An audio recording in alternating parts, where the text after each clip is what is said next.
Amém? Puxa vida. Cheguei até a me perder aqui agora. Que alegria estarmos na igreja mais um sábado. Estarmos adorando o Senhor na beleza de sua santidade, naquele dia que Ele destinou para a adoração e culto ao seu nome. Como nós vamos ter um dia, e esse dia já foi separado para passarmos na igreja, são meio-dia e 10 aqui pelo nosso horário local, ainda assim eu não queria deixar de fazer algumas coisas que eu programei aqui. Eu recebi uma mensagem muito simpática na quinta-feira, e aí amanheceu o dia de ontem, eu tive uma ideia para esse momento. Aí eu pensei o seguinte: há um ano atrás eu estive aqui nesse dia. Há um ano atrás eu estava justamente aqui. E há um ano atrás a igreja se organizou e ela fez uma homenagem a mim, ao pastor Cláudio, no encerramento da semana de oração, porque no final de outubro a igreja no Brasil, tradicionalmente, ela comemora o Dia do Pastor. E eu tive uma ideia ontem.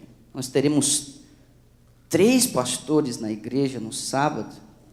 Aí o que eu fiz? Eu saí para comprar uma lembrancinha para eles. Porque eu não queria que... Porque a igreja tem outro... A igreja está com outro plano aí. Eu não quis estragar os planos da igreja, eu fiz o meu próprio. Porque nos últimos 12, 13 anos, eu sempre ganhei presente nesse dia. Aí eu falei assim, eu vou chamar o pastor Cláudio e o pastor Marcos aqui à frente mais uma vez, porque aí eu saí saltitante ontem para comprar o presente deles, né? E eu queria que vocês viessem aqui à frente. Olha, a julgar pelo que eu conheço do pastor Cláudio, pelo que eu ouvi do pastor Marcos, eu imagino que eu comprei assim num estilo mais ou menos compatível. Então, pastor, dá uma olhada, vê se eu me enganei, se é do seu agrado, se é do seu gosto, e minta aqui na frente de todo mundo. Pastor Marcos, eu achei que, sabe, que isso seria interessante aí para o senhor e tal. Então, mostra para o povo aí, pastor. Mostra para o povo. Deixa eu olhar para o rosto da sua esposa, porque se ela fizer mais assim, mais assado, eu vou saber que eu acertei. Saber que a dele é um pouquinho mais fininha, mas não sei o quê, disseram que ele era, né? Enfim, ok. Só que daí é o seguinte, né? Eu me empolguei tanto em comprar a lembrancinha, mas por isso que eu comprei uma para mim também. Só que era para ser surpresa, eu não estava esperando, sabe? Só que daí a minha... Como tá chegando o frio, pastor, o senhor me dá daí, tá? Como tá chegando o frio, já tem tanta gravata, que daí eu pensei o seguinte, aí vocês podem me dar aqui, eu não estava esperando, é uma surpresa, entendeu? E aí, nossa, uma touca de inverno. Era o que eu estava precisando, eu não sei como é que... Era dessa cor mesmo que você queria? Tio, sabe? E era justo o que eu estava precisando. Agora, aí é complicado, né? Aí é complicado. Mas olha, Deus abençoe.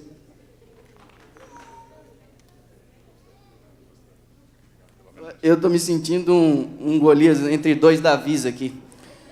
Eu estava mostrando a minha esposa aqui o prendedor de gravata, no detalhe, porque o que eu estou usando eu peguei emprestado hoje pela manhã. Então, veja, oração respondida.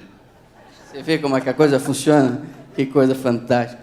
Aí a minha mãe gosta muito do pastor Cláudio, sabe? Ela acompanha aqui o ministério da igreja e tal, essa coisa toda. Ela gosta muito do pastor Cláudio. Eu disse, pastor Cláudio é um pai aqui para mim, Emery é uma mãe e tal. Só que daí, pastor Marcos, na hora que o senhor estava ali todo empolgado, falando, vem para frente, aquela coisa toda, aí a minha mãe me manda uma mensagem, eu olho aqui e ela diz assim, eu gostei desse pastor aí também. Ela está lá agora, deve estar rindo ainda. Que coisa boa. Olha só. Eu realmente não estava esperando. Vocês sabem que eu tenho aqui tentado, todas as vezes que subo ao púlpito aqui, me preparar para o futuro, né? Então, com a ajuda aqui do meu professor, do Gleidson, que revisa os meus textos, eu vou fazer uma introdução mais uma vez aqui em inglês, numa tentativa de me forçar e me expor a toda essa questão aí, né? Noah and I went to Orlando last week This was our first missionary trip. Noah preached every night except one. On Wednesday, we did a lot of things. On the way to church, he slept. When we arrived at church, I had to wake him up. Noah, you must get up. People are waiting for you. So he answered, oh, Daddy, I'm too tired to preach now. Then he turns and falls asleep again. Eu queria convidá-lo. Noah, please, come here. I need your help. Please.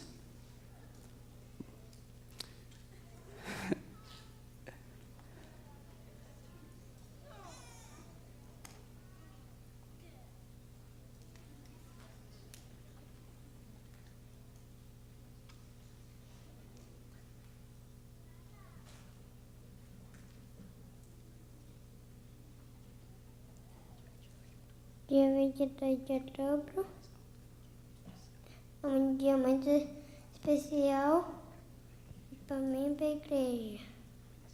Foi nesse dia que eu fui dedicar a Deus. Nesse dia, nós nascemos como um movimento profético. Deus te abençoe.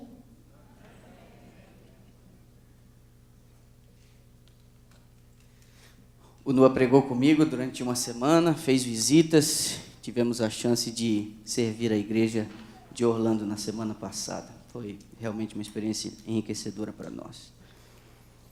O texto que foi lido ainda dentro do nosso serviço aqui de doxologia foi o texto de Hebreus, capítulo 10, verso 37. Porque ainda um pouquinho de tempo e o que há de vir virá e não tardará. Há 4 anos atrás, eu vim fazer uma semana de oração aqui nos Estados Unidos e um amigo foi comigo a Manhattan com um propósito. E ali na Quinta Avenida, quando nós estávamos passando, vimos algumas pessoas, um grupo de pessoas segurando aqueles cartazes e elas estavam anunciando o fim do mundo, de acordo com o calendário maia, para o dia 21 de maio de 2012. Nessa ocasião, faltavam ali cerca de 3 semanas para o dia 21 de maio. Como todos nós sabemos, isso não aconteceu, e eles marcaram uma nova data para novembro do mesmo ano, de 2012. O fato de nós estarmos aqui conversando também indica que isso não aconteceu. Mas um outro episódio, também em 2012, me chamou um pouco de atenção. Ele ocorreu na cidade de Teresina, capital do Piauí. O líder de um movimento, um ex-vigilante chamado Luiz Pereira, de 43 anos, diz ter recebido a visita de um anjo com a mensagem de que o mundo acabaria 12 de outubro de 2012. Os que deixaram, ou os que acreditaram na mensagem, aderiram ao movimento, deixaram seus trabalhos, as crianças abandonaram a escola e eles se confinaram numa arca, que era um termo que eles usavam para identificar a casa onde eles aguardavam o fim de todas as coisas. No horário previsto, alguns que por via das dúvidas pediram orações nos arredores da arca, se revoltaram com o falso profeta e começaram a jogar pedras na casa e nos policiais que faziam ali o cordão de isolamento. O senhor Luiz Pereira acabou sendo detido para dar esclarecimentos. O ridículo que essas pessoas passaram, especialmente o líder do movimento, naquela ocasião me fez refletir no gosto amargo dos mileritas no século XIX. Me fez também pensar que a vergonha ela tem um poder, às vezes, maior do que a ameaça e ao sofrimento. Quando nós pensamos em 22 de outubro, quando nós pensamos em 22 de outubro de 1844, a nossa mente se volta automaticamente ao personagem, quem sabe, central no estudo da palavra, conhecido como Guilherme Miller. Esse camarada nasceu num lar cristão, mas À medida em que ele foi amadurecendo, especialmente em sua juventude, início da fase adulta, ele começou a questionar a fé dos seus pais. E ele aderiu ao que na época era uma corrente de pensamento muito comum, o deísmo, que prega que existe até um Deus, mas ele não interfere e nem tampouco interage com as coisas que acontecem aqui embaixo. É como alguém um dia definiu, é como se houvesse dado corda num relógio e a coisa agora anda por sua própria conta. Mas algo acontece na vida de Guilherme Miller. Ele foi para a guerra, ele lutou nas guerras civis americanas, ou na Grande Guerra Civil Americana, e lá ele se perturbou um pouco com o que ele viu, as cenas de horror, as pessoas, o sofrimento, as mortes. E depois de ter recebido baixa e voltar para sua casa e tomar ali as tarefas e retomar as suas atividades, ele acabou tomando uma decisão de estudar a palavra de Deus, texto por texto, e você que está um pouco familiarizado com isso entende que ele se esbarrou com Daniel 8, verso 14. As conclusões pareciam muito óbvias. Se no capítulo 9 de Daniel a vinda do Messias é predita com uma maestria e uma precisão extraordinária, no capítulo 8, ao se deparar com a purificação do santuário, ele entendendo que o santuário ali referido era a terra, imaginou-se que Jesus voltaria para purificar o planeta. Isso se daria pela volta do Senhor Jesus Cristo, que seria purificada pelo fogo. Alguns mitos que nós precisamos derrubar em relação à figura de Guilherme Miller, ainda que ele ocupe uma posição central nesse momento. Entenda, Guilherme Miller nunca marcou uma data, nunca. Ele marcou um período. Alguém mais tarde, aperfeiçoando um pouco a questão, a gente conhece como Samuel Snow, ele conseguiu entender que o dia da purificação do santuário no calendário judaico se daria naquele ano em 22 de outubro. Mas Guilherme Miller, ele mesmo nunca havia marcado um dia específico. Ele também não é um dos fundadores da igreja adventista, como alguns, às vezes, insistentemente assim o colocam. Ele nem chegou a aceitar a mensagem do sábado, quando ela depois afetou o movimento, especialmente o José Bates, que foi, depois de Raquel, um dos que mais pregaram e disseminaram essa mensagem específica. Mas eu quero convidá-lo a abrir a sua Bíblia em Apocalipse capítulo 10. É o verso áureo desse dia. É, sem dúvida nenhuma, a passagem que garante a nós que Deus nunca foi pego de surpresa. Eu costumo dizer, Deus jamais será pego no contrapé. Não há absolutamente nada que o surpreenda. Quando a minha mente se demora um pouco em relação a isso, que absolutamente nada pode surpreender a Deus, porque Ele sabe todas as coisas antes que elas aconteçam. Deus conhece todas as variáveis.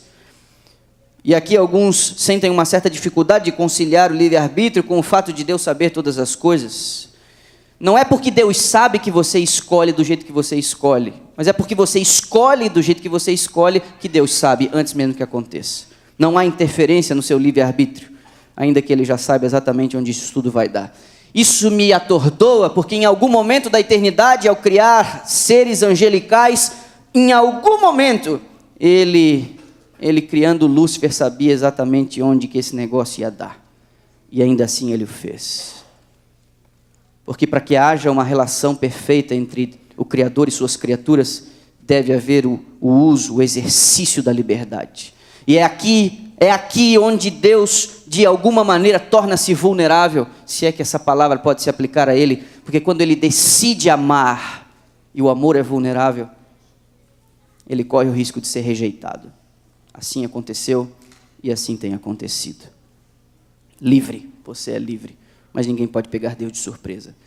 Essa profecia ela é realmente extraordinária. Observe Apocalipse 10, também o verso 10. Tomei o livrinho da mão do anjo e o devorei, e na minha boca era doce como mel, quando porém o comi, o meu estômago se tornou amargo. Esse é o texto que nos assegura que tudo aconteceu do jeito que tinha que acontecer, de que Deus estava embalando o seu povo, que o nascimento de um movimento se daria com o sabor amargo do desapontamento, mas esse não foi o primeiro desapontamento. Esse, por alguns estudiosos, é considerado o segundo grande desapontamento. O primeiro se deu no final de semana em que Jesus morreu. Essa desesperança naquilo que parecia tão certo pôde também ser percebido no intervalo entre a morte e a ressurreição de Jesus, especialmente entre os discípulos, mas não somente. A senhora White nos diz que as multidões afluíram para Jerusalém naquela Páscoa. Alguns que ouviram das notícias dos últimos 3 anos, mas não tinham tido a oportunidade ainda de se encontrar com Jesus, encheram as ruas de Jerusalém e o clamor era: cadê Jesus, o grande médico? Muitos frustrados. Alguns, depois de uma longa jornada trazendo os seus doentes, não o encontraram. Outros, os mais próximos, remoíam a frase: e nós esperávamos que ele remisse a Israel. Esse foi o primeiro grande desapontamento. Antes de Deus fazer grandes coisas, antes de grandes livramentos, é possível que haja grandes gemidos, grandes ansiedades. Assim se deu no Egito antes da libertação, assim se deu antes do Pentecostes, e assim também se daria antes do retorno de Jesus Cristo. Nascido na dor, no gemido. O sol, alguém descrevendo o 22 de outubro, disse assim: o sol ergueu-se no Oriente, como um noivo que sai de seus aposentos, mas o noivo não apareceu. Permaneceu no meridiano, quente e comunicador de vida, trazendo salvação nas suas asas, mas o sol da justiça não apareceu. Escondeu-se no ocidente, flamejante, cruel, terrível como um exército com bandeiras. Mas aquele que se assenta sobre o cavalo branco não retornou como líder das hostes celestiais. As sombras do acaso estendiam-se serena e friamente por sobre a terra. As horas da noite passavam vagarosamente em desconsolados lares de mileritas. Os relógios assinalaram 12 horas da meia-noite. 22 de outubro havia terminado. Jesus não viera, ele não voltara. Irã Edson, mais tarde, relatando a dor e o sentimento dessa experiência, ele disse assim: nossas expectativas haviam se elevado tão alto, e assim aguardávamos a vinda do nosso Senhor, até que o relógio soou às 12 horas da meia-noite, o dia se havia passado, então o nosso desapontamento havia se tornado uma certeza.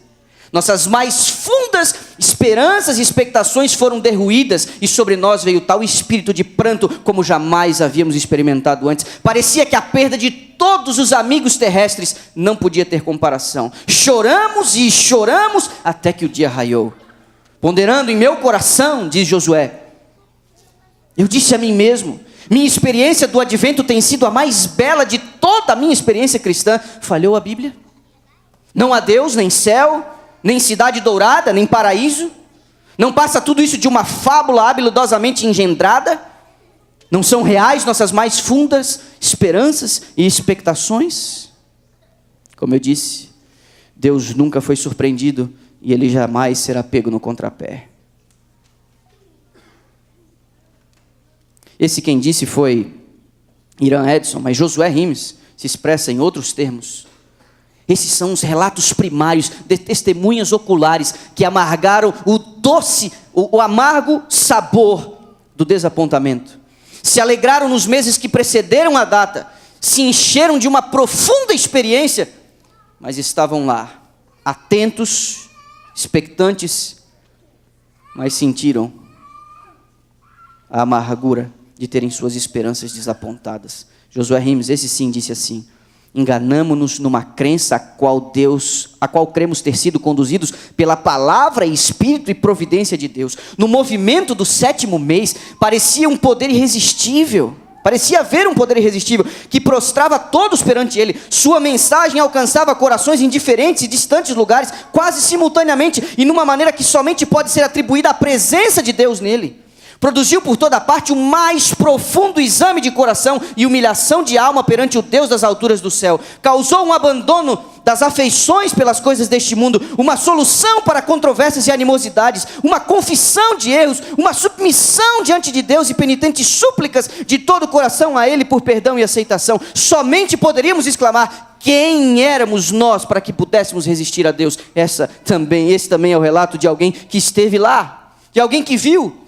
E diante da decepção, eles agora tentando conciliar as emoções e toda a informação que haviam adquirido, esse é o relato de gente que realmente sofreu.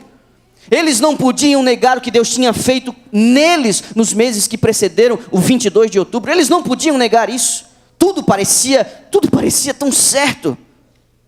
Tiago White, muito semelhante a Josué Rimes, disse: nossas mais caras esperanças e expectativas se haviam mirrado, e veio-nos como nunca dantes a necessidade de chorar. Parecia que a perda de todos os amigos terrenos não se podia comparar com essa dor. Choramos e choramos até o clarear do dia.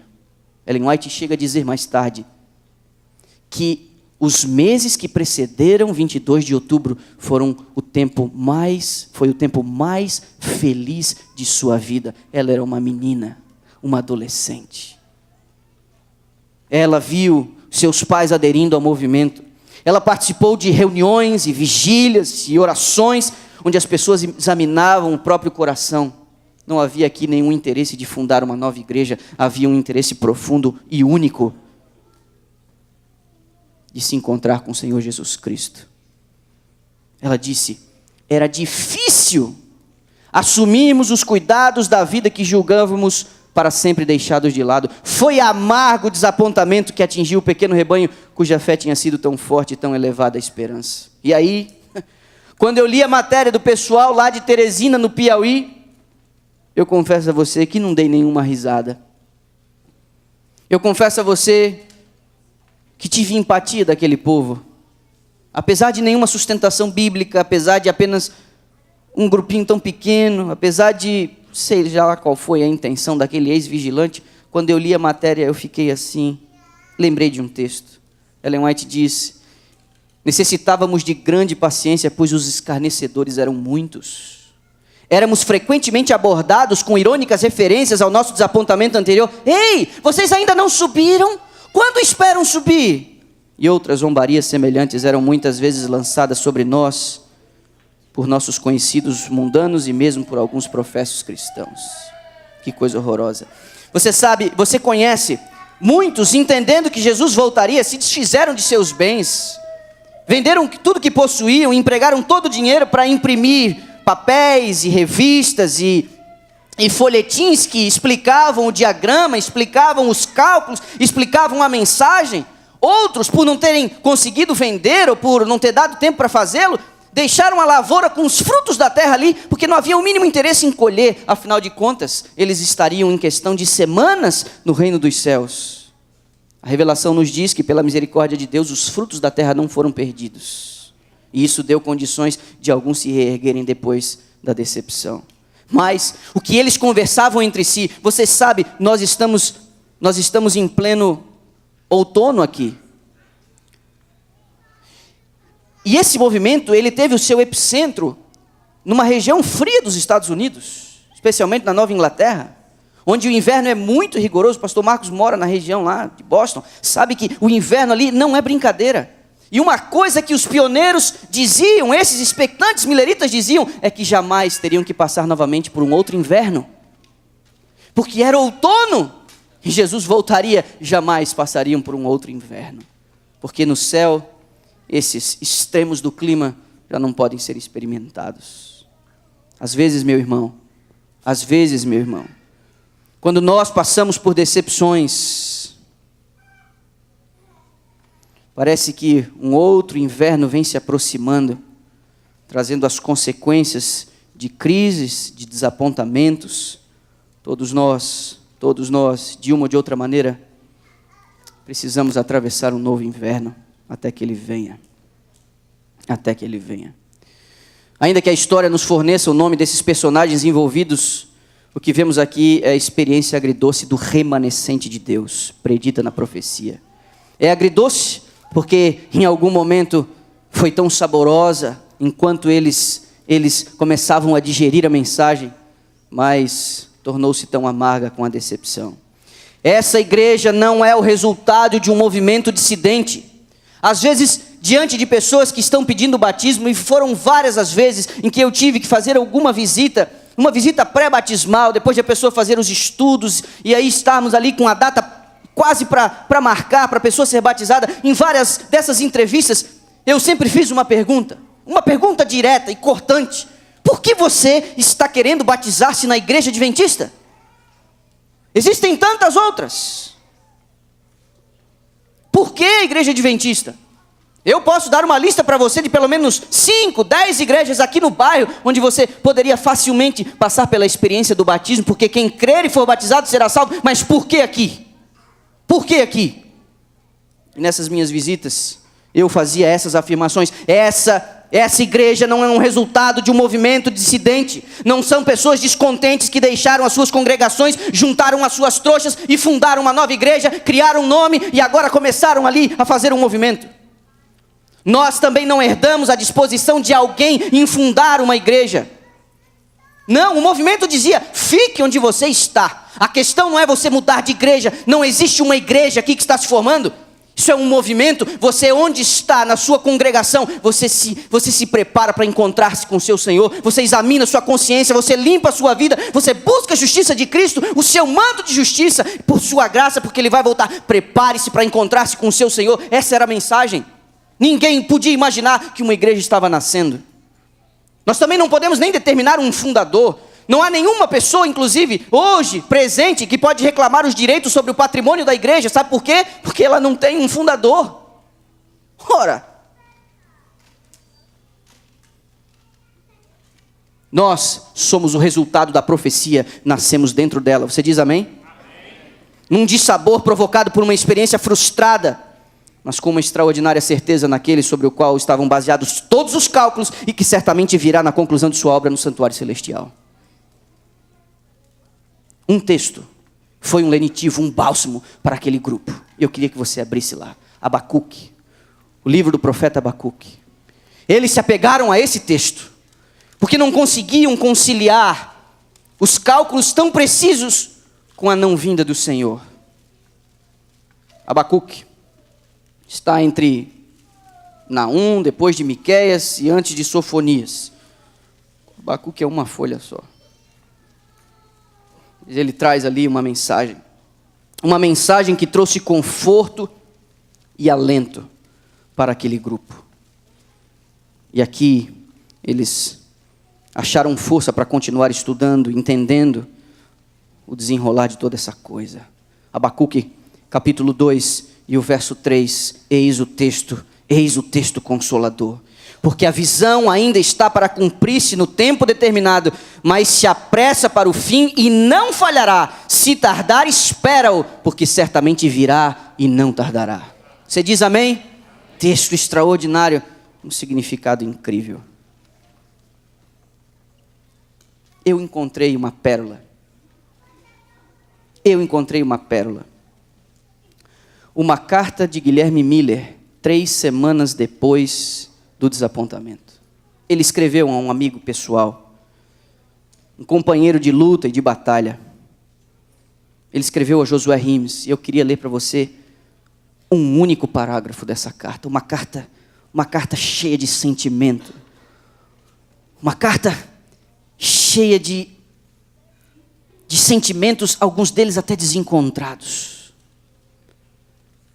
E no trecho que eu considero o mais importante, Guilherme Miller disse assim: minha esperança na volta de Cristo é mais vigorosa do que nunca.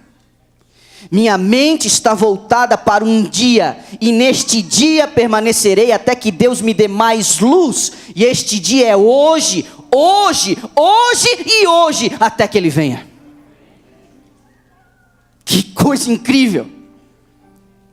Ellen White nos diz que uma sombra de tristeza cobria a alma e o coração de Guilherme Miller até seu descanso. Mas aqui vemos, 3 semanas depois, uma determinação de alguém que teria que passar por outros longos e tenebrosos invernos. Permanecerei até que Deus me dê mais luz. E este dia é hoje, hoje e hoje, até que Ele venha. Ah, meu querido irmão, eu e você temos mensagens e mais mensagens vindas das Escrituras que apelam à nossa vigilância e à nossa perseverança. Quem sabe o fato de Deus não ter dado o dia e a hora, não ter revelado isso, ainda que esteja muito claro o dia e a hora dentro dos seus desígnios, quem sabe Ele não o fez, porque algo em nós precisaria ser desenvolvido. A expectativa iminente da volta de Jesus é importante para aqueles que consideram seus seguidores. Foram muitos os soldados que tombaram nessa esperança. E nessa manhã eu falo para alguns que acharam que não teriam que esperar tanto, mas já estão aí. E Ele não voltou ainda. Hoje e hoje, até que Ele venha, essa deve ser a sua determinação. Alguns de vocês não fizeram planos com aposentadoria. Alguns de vocês jamais imaginaram que seriam chamados de vovô ou vovó. Mas o corpo e a alma já dão os sinais do cansaço. E Ele ainda não voltou. Eu posso me lembrar nitidamente quando eu tomei consciência desse episódio. Eu tinha por volta de 7 ou 8 anos. Um pastor foi à minha igreja. Era uma igreja que estava em construção. E no andar de baixo, que já estava pronto, o então secretário da nossa associação, lá em Santa Catarina, pastor Elbio Menezes, um apaixonado pelas profecias, ele instalou ali na área do púlpito uma faixa, daquelas que são pintadas assim, sabe? Ele mandou fazer. E ele instalou ali, de uma outra extremidade, todo o diagrama das 2.300 tardes e manhãs, cada um dos pontos. Eu me lembro, nitidamente, sentado no primeiro banco. Eu posso dizer a você que, inclusive, foi a primeira ou segunda vez que alguém havia me agarrado do púlpito e eu não conseguia nem respirar olhando aquilo.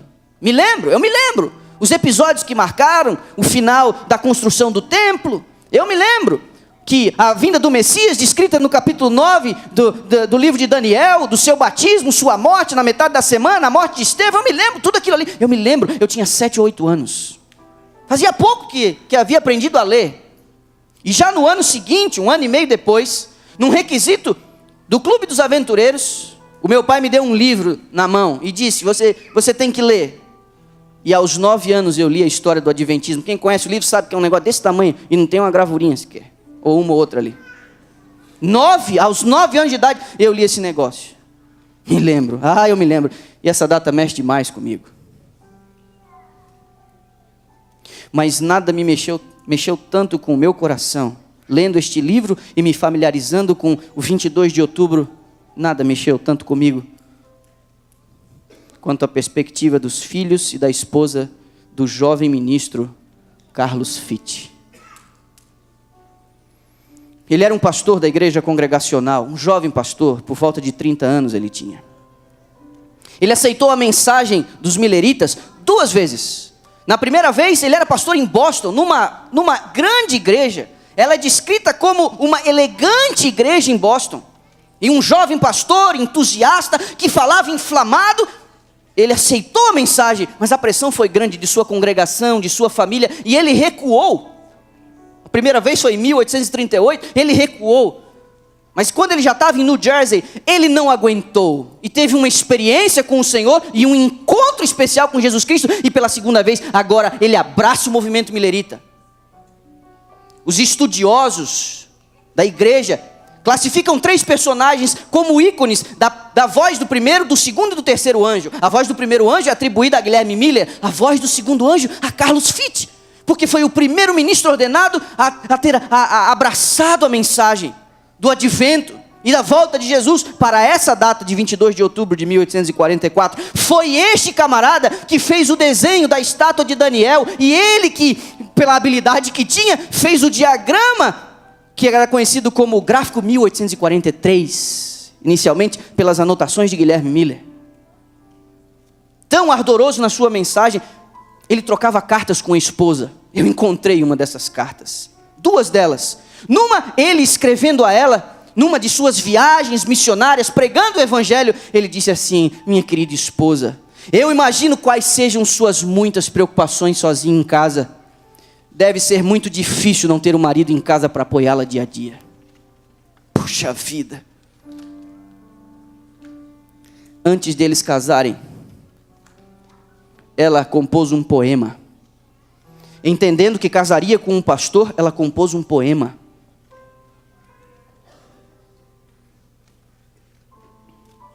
Oh, o que eu não daria pelo prazer de orar, trabalhar e chorar, desgastando-me na causa abençoada daquele que morreu no Calvário. Por todas as pedras preciosas e coroas que monarcas já usaram.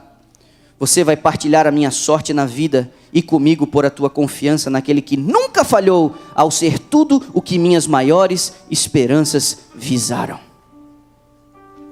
Fantástico. Só que esse camarada morreu 8 dias antes do dia 22 de outubro de 1844. Ele estava batizando 3 grupos de pessoas num lago frio.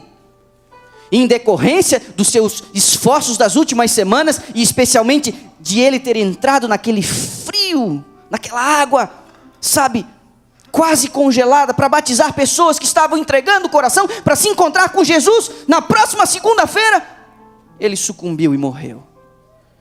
As testemunhas oculares dizem que sua esposa não derramou uma lágrima, uma única sequer, no dia do sepultamento. Nenhuma. Havia nela um sorriso doce, uma acalentada esperança. E todos que estavam ali, a eles ela dizia: semana que vem nós vamos nos reencontrar. O que eu não sabia fazendo uma pesquisa é que ela havia perdido 2 filhos nos últimos meses, um de 7 e um de 20 meses. Antes de completar um bebezinho de nem 2 anos e um outro filho de 7. Em 1 ano ela perdeu 2 filhos e um marido, mas naquele dia, no sepultamento do seu tão amado e querido esposo, ela disse: segunda-feira que vem todos estaremos reunidos. Os pequenos diziam: mamãe, vamos ver o papai de novo. Ela dizia: segunda-feira. Aos 9 anos, quando eu li essa história, eu não pude aguentar. Isso me marcou demais. Ao estudar um pouquinho a vida desse homem, consegui perceber algumas similaridades. Comigo mesmo me identifiquei demais. A pergunta, no dia de 22 de outubro, haviam vários grupos esperando Jesus em diversos lugares. Num desses lugares, o que é conhecido como a Pedra da Ascensão, ao norte do estado de Nova York, atrás da capelinha que Guilherme Miller construiu com suas próprias mãos, estava lá ele, sua família e alguns outros, mas em algum aposento íntimo, não tão distante dali, havia a senhora Fitch e essas 2 crianças, com outras pessoas. As horas do dia 22 de outubro foram passando, até que deu a meia-noite, amanheceu o dia 23, e Jesus Cristo não havia voltado. A pergunta das crianças à mamãe era: nós não vamos ver o papai hoje? Eu posso imaginar a decepção e o gosto amargo dos mileritas. Mas para mim, essa mulher sofreu mais do que outros, eu tenho impressão. Ela precisou reorganizar sua vida e viveu mais 50 anos ainda depois disso. Mamãe, nós não veremos o papai de novo?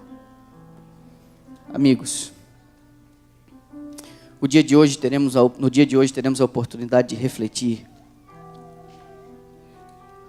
sobre alguns pontos desse que foi o nascimento desse movimento. Nós não somos uma igreja cristã evangélica. Nós não pregamos um período de paz estabelecido pela igreja numa última dispensação. Nós pregamos a volta do Senhor Jesus, e ela é precedida por uma crise qual nunca houve. Nós pregamos o retorno do Senhor Jesus, um peneiramento antes que isso ocorra, para que alguns, tendo se mostrado palha, sejam tirados, e outros, como um grão verdadeiro, cheios do poder de Deus para a conclusão de sua obra. Porque o mesmo poder que foi manifesto no dia de Pentecostes, o mesmo poder que foi manifesto ali, no clamor da meia-noite, será visto ainda numa plenitude maior, antes do fechamento da porta da graça. Você não faz parte de uma igrejinha, porque todo mundo precisa de uma igreja. Nós não fazemos parte de um contexto social para apoiar aqui as nossas mazelas e suportarmos a vida até que a vida se acabe. Nós fazemos parte de um movimento profético e devemos honrar o legado desses homens e mulheres que se sacrificaram para que eu e você possamos concluir a obra a nós confiada. Você diz amém? Por favor, não leve sua vida como se isso aqui fosse uma coisa normal.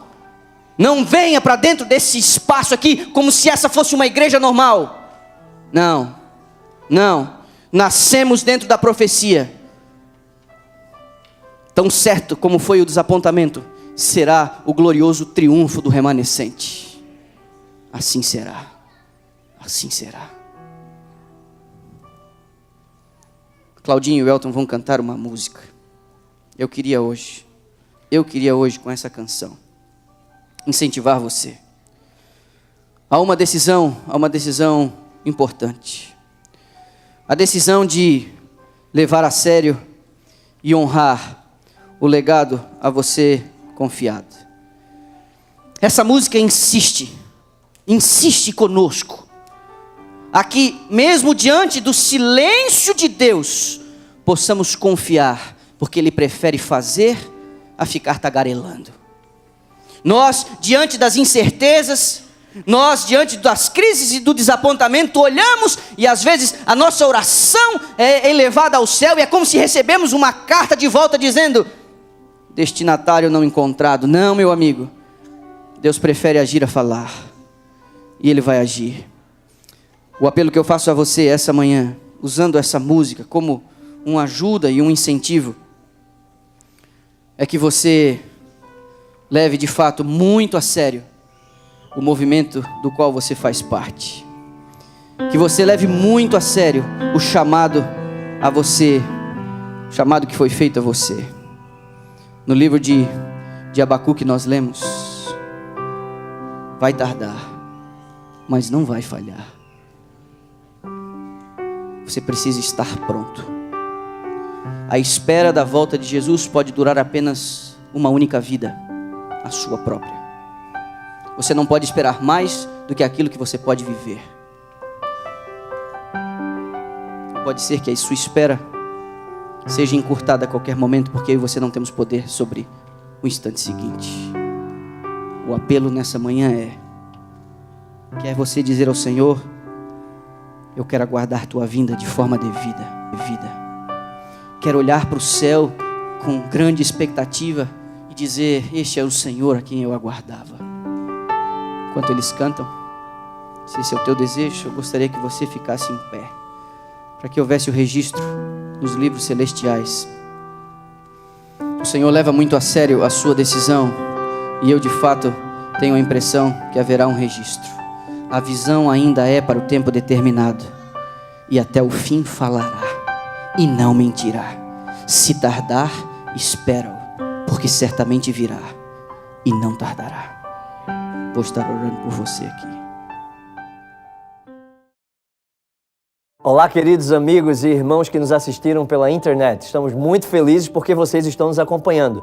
Torcemos para que as mensagens espirituais apresentadas aqui, os louvores que são feitos, alcancem o coração de cada um de vocês. Queremos convidá-los que no próximo sábado, às 10h45 da manhã, vocês nos acessem de novo para participar junto conosco desse culto de adoração. Também vá à nossa página no Facebook e coloque um like lá, porque assim você fica sabendo de todas as programações que acontecem aqui em nossa igreja.